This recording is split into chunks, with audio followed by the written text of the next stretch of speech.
sa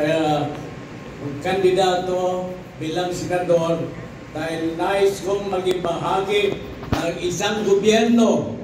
na ang layunin nito ay likhain ng isang lipunan na may pagkapantay-pantay. At itong lipunan na ito